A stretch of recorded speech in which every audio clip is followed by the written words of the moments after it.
Hello and welcome to another edition of Another Book Review. This week I'm going to be talking about Commonwealth by Ann Patchett. This is going to be a spoiler-full rant, so I will be going into a deeper analysis of the book with spoilers. I created a spoiler-free review, and that's going to be a much more structured video and much more just hear my basic thoughts on the book.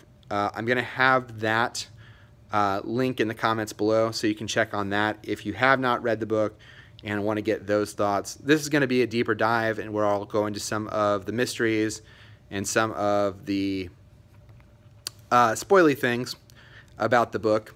I know when I read a lot of the interviews and listened to some of the interviews and read some of the reviews about the book, I think Ann Patchett was a little bit slightly upset about the fact that some of the book was spoiled, which is frustrating because this is kind of not a very plot-heavy book, and so I could see why someone would spoil one of those plot points, because if you're giving a synopsis of the book, it's hard not to talk about it. And I was able to do that in my other video, so this is going to be your last warning. I will be spoiling from this point forward. 3, 2, 1. All right. So this is a deeper analysis of it. So I will be talking about things like the death of Cal and how that affects the family, the members of the family, and really just the things that I liked about the book. I will also be talking about the things that I didn't like as much. I'll probably just do that right now. Kind of mentioned in my other video about how one of the frustrating things about this novel, partly because it's written out of sequence, and so you're having to piece a timeline together in your head with all these different characters, just 10 main characters plus the novelist Leo Posen. So you have essentially 11 characters, and you're trying to put them all on some kind of timeline, which is hard at times. But because of that, you feel the holes when you're missing pieces of information. And so, for instance, we have a lead up to the affair in the first chapter, and then we don't get really the affair and the fallout and the divorce, and we don't really get all those things. And so you have to kind of make your own interpretation of those things. My biggest frustration overall, I think, with the novel was from a story standpoint, and I read some interviews, listened to some interviews where Patchett basically said, look, this book could have been 300 pages or it could have been 1,300 pages. And almost every time I'm happy when I get 300 pages and not 1,300 pages. This is one of the rare books where I wish I had about 50 more pages, as long as it would have been Albert and Beverly heavy, and I would have thrown in a little bit of the bike gang that Albie used to hang out with. But if it was any one of those three, I could have used 50 more pages. Because for me, it was frustrating, and the book kind of has a clear demarcation between children and adults. And I do think that the book is designed in a way to give you more of the story of the children. I think Franny being essentially the main narrator in the book, really, as far as page count, makes it more that way. And I would have either had 50 more pages or her write 50 more pages, or I would have cut down some of the Leo Posen stuff, because I thought that while important to building credibility to the relationship, I thought some of that stuff went on a little too long, especially the first chapter with her as a bartender. So those were my frustrations with it. I think that's the one part of the book that it made it difficult for me to treat those two characters as quote-unquote real people. You get some of those points of view later, but even with, like, I think for me, if I'm trying to come up with, like, what is the book trying to say? What is the meaning of this book? Without those two characters and their input, it was hard for me to see where Patchett comes down on. And I think the way she designed it, and I mentioned in the other video, is it is supposed to be something of a Rorschach test where you are bringing your own life experiences to it, and you're saying, oh, I think it was because of X, or I think it was because of Y. And she gives you little hints, but those hints are fairly ambiguous, and you can kind of take them in different directions. And they're mysteries that she never really solves for you. So all that being said, that was one of the frustrating things about the book is at the end, I don't know if it's supposed to be like a nihilistic piece of fiction, where at the end you have Fix, who is dying, you have Teresa, who is dead, but you have Bert, who is relatively healthy. He still is in contact with one of his children at least. And I don't know if Patchett is saying, well, your actions don't really have direct consequences that you think they would have in a just society, in a just world, or if she's saying it's meaningless, or if she's, I don't know what she's saying ultimately. And that was a little frustrating. And I think Franny's, when I was talking about some of the dialogue falling flat, Franny goes to see her, he goes to be her stepfather, Albert, towards the end of his life. And he basically says, they're talking during the at Christmas time. He basically says, you know, I never meant to hurt your father. I never wanted your father to take what happened personally. And I don't really know if that's supposed to be a moment of reconciliation. I don't know if that's supposed to be an invitation for Franny to confront him on that. She doesn't for some reason. I don't know if maybe she's over it and past it and it's done, if that's what it's supposed to represent. So that was kind of if there is a frustrating thing for me, I definitely am more of someone who I like my answers. I like my answers to my novels. I don't necessarily love the ambiguity. And that was a little bit frustrating with this book. Overall, I really enjoyed it.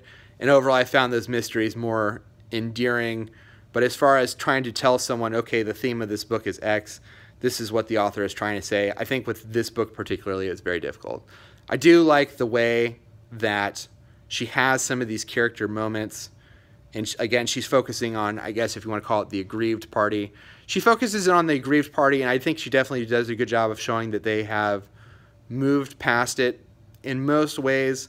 I think Fix being remarried to someone who clearly cares very, very deeply about him, and there's little small moments about her setting up his bed, so even though he has a medical bed, you can't tell it's a medical bed, and so kind of keeping up those appearances of being normal. You can care that she really deeply cares about him, but even then you get the moment at the movie where even though Fix wanted to go to the movie for his birthday, he can't make it through the movie because the portrayal of his wife, who has not been his wife for 50 years, is inaccurate. And he's really deeply upset by it. And I don't know if she's just saying these are just things people never get over. I don't know if she's saying this character is not getting over it. He shouldn't get over it. So moments like that, I think, are open to interpretation. And I wish I had more of a concrete answer for why. But probably one of my most favorite character moments in the book was with Teresa, who is basically dying, and Fix and his daughters come to see her, to get her to take her to the hospital because Albie has asked them to do it, and she hasn't seen. I don't think she has ever seen the two daughters, and she sees them for the first time, and she is happy that her daughters are more beautiful than the daughters of this woman who essentially stole her husband. And I just really enjoyed kind of the pettiness of that, and I just felt that was just a true thing that really would have happened, and it brought a lot of joy to my heart. So I really did enjoy things like that. There's also, I think, kind of going back to the 300 pages versus 1,300 pages, there are little character moments where you're like, kind of similar to the film Pulp Fiction in a way, where it's like the steady cam, you're following Jules and Vincent down the hallway, and then the steady cam holds on the door and they go and walk off. And so you're hearing their conversation, but you're not really seeing them. And a lot of this book kind of felt that way, and I wish we had turned the camera a little bit more often. I understand her wanting to keep it tight, like really tight on these characters. But I also would have been cool to have a chapter with like Beverly's sister and her dating and I guess marrying a former priest. That was really interesting to me because we don't really get a Beverly chapter. We don't really see that, and that was a little bit disappointing. I don't know if she seems like skilled enough of a writer to do that on purpose, where it's like, here are these really interesting toys that I'm going to put right outside your reach, but I'm not going to let you play with them. But here's Franny, you know. And I think a lot has been said about Franny being a stand-in for the author, and I definitely could see that. I wish there was less of her in this book because I just don't think there's a lot of really interesting parts of that character personally. I understand why she's there and what function she serves, and it's one of those things where I think there's a little bit of Patchett teasing us with there being 6 children. I think the comment that kind of nailed that down for me was the fact that in the movie version of the novel, Holly and Jeanette are combined into one character, and I think that's Patchett being, look, I know there's a lot of characters. Maybe it's not. Maybe I'm projecting this on her, but I think it's her saying, look, I know there's a lot of characters, and I know it may be difficult at times to combine them, but there's 10 characters. 10 main characters plus Leo Posen. So that's really my ramble on it. I would have liked more of that. I think she makes a point to tell, she makes it explicit that Fix gets Albie out of the prison, the juvie, but doesn't go to help any of his other friends. I don't know, again, what point she's making, but it did make me want to know more about those characters and where they ended up. So I thought that was an interesting point to make. So there's just a lot of good character stuff in this book.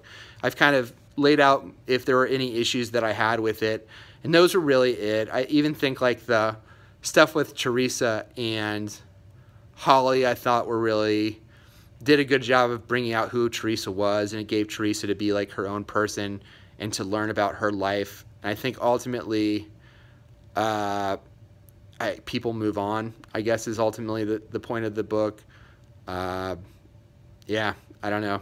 I'd like to hear anybody's thoughts on what moral message you got out of this book, because it is something that, like I said, I struggled with trying to nail down what the message was, especially when it comes to Beverly and Albert. I think with Fix, the children, and Teresa, I think they all have kind of moved on to a certain point past this affair, and it's kind of worked out for them. But I also think that's probably true with Beverly as well. But again, because we don't get her viewpoint character, maybe her viewpoint would have been something like being overwhelmed with all these children at the party who you don't really care about, and how that made her really sad. I don't really know. But I would have liked to have gotten that chapter. So if you have any comments about Commonwealth in general, or think that my interpretations were way off, or if you wanted to bring something deeper to it, I really did, like I said, enjoy some of the mysteries. I wish some of them were maybe, I don't want to say solved, but solved a little bit better. I think there's like comments about like Fix having a really nice car for a cop that we never really hear again about. We hear that Franny has the movie rights to the movie, possibly, but it ultimately doesn't really mean anything. So I'm more interested to hear about things like that, and ultimately what your moral message is. But if you want to leave comments about your overall feelings about the book, why you had problems with it, all that stuff. I know the non-linear time structure probably threw some people off. I had a hard time knowing what year it was in the story at times. I don't think she does a great job of giving you, I think you have that if you're paying really, really close attention, but there were times where I was just like, I don't know if it's 1977 or if it's 1997. Like, I just don't know. And for large parts of the book, it was hard for me to follow. And so I know I've read other reviews, seen other reviews where people have said, you know, I wish there was a timeline for this book, and I think it would have been interesting. I had less of a hard time following who the characters were, to be honest. I don't know if it's just because they were drawn particularly well, or maybe it's just because there's only 2 male characters, and once you know who the 2 male characters are, you can kind of figure out who the 4 female characters are. I guess what I would say, if there's another drawback I had to the book, and I think it has to be this way in order to justify some of the non-sequential time. And apparently this is the order in which she wrote the chapters, which I found really interesting. But the death of Cal is a mystery in the book, and I think it's referred to 3 or 4 times before you finally determine what the whole mystery is. It's kind of a mystery. I didn't find it particularly, I didn't get what my main takeaway of the mystery was, other than it was tragic and the kids felt guilty about it. I didn't quite understand the gun, what the gun had to do with anything. I may have missed that part of the gun being significant there. I also thought it was interesting that Fix tells a story later in the book about a person who is stung by a bee while driving a car, and he traces the bee back to an orange tree. And we see in the beginning of the novel that there are orange trees at the house where the party takes place. So I personally thought that that story was symbolic of saying Cal basically died because this family was blended. Yeah. So that's Commonwealth. I do think it's a really good book overall. I think it'd be an excellent book club selection. But if you have any other deeper thoughts about it, I think I've rambled quite a bit here. So feel free to leave them in the comment section below. Until next time, bye.